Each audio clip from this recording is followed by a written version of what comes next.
In Project Zomboid, you have different levels of players. Some are really good, some are average, and some, well, some are like you. Complete and utter garbage. I don't even know why you bought the game, like Jesus Christ. Your time is probably better spent birdwatching, you pathetic excuse for a Zomboid player.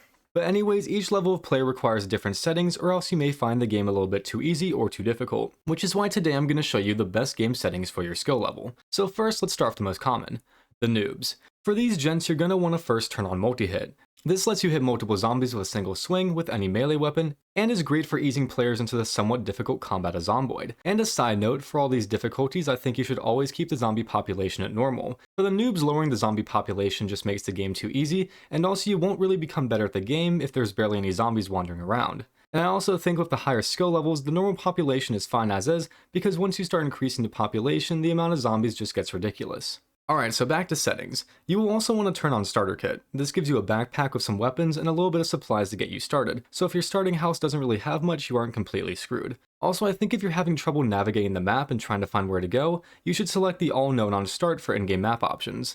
This makes it so when you open your map, all of it's already discovered. Now for me personally, I wouldn't put this on because I love exploring the unknown and finding stuff for myself, but if you find yourself wandering aimlessly and not knowing where to go, this may help you and should make the game a little easier. And moving on to the zombie options, you're going to want to turn off zombie respawns. Personally, I still do this for the realism's sake, but I think you should especially do it if you're a noob. Just go to any setting that says respawn on it and change that number to 0. And once you do that, zombies will no longer respawn. Wow, who would have guessed? And lastly, if you think there's just too many large groups of zombies wandering around and you just can't seem to fend them off, try changing the rally group size option. By default, it's set to 20, meaning hordes of 20 zombies can form naturally, so if you want the hordes to be smaller, you can pick how small. Now this won't change the amount of zombies in your game, it will still be the same amount of zombies, it just changes how many of them can be in a group together. And also if you're just running around attracting zombies, the group of zombies can still go way above whatever you set this number to. This setting just changes the amount of zombies in an idle horde that is not aggro to you. So those are the noob settings. Let's go into the mid-tier players. So I'm not gonna lie, the default apocalypse settings are almost perfect for an intermediate player. One of the things I would change would be to make food go from rare to extremely rare, because personally I think there's just too much food in the game, making the game almost too easy. And back to the zombie options. There are a couple things I think a mid-tier player should change. The follow sound distance and rally group size options I think you should max out to 1000. Now I'm gonna be honest, these two settings are more for fun than anything else, because it makes it so zombies will follow a sound they've heard for a much longer distance than they normally would,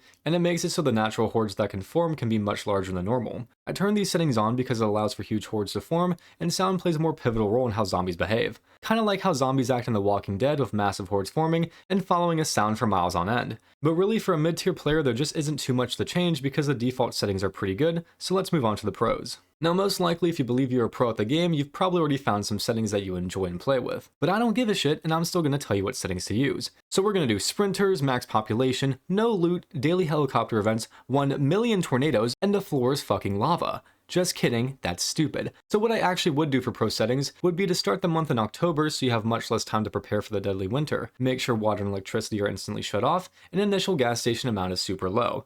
Generator spawns go from sometimes to rare, all loot is extremely rare, car spawn rate goes to very low, and so does general condition, so the cars you will be finding will most likely need lots of repair. The zombie speed goes to random, so you never know which one of these dudes is a sprinter, and is gonna full send it in your direction like an NFL linebacker.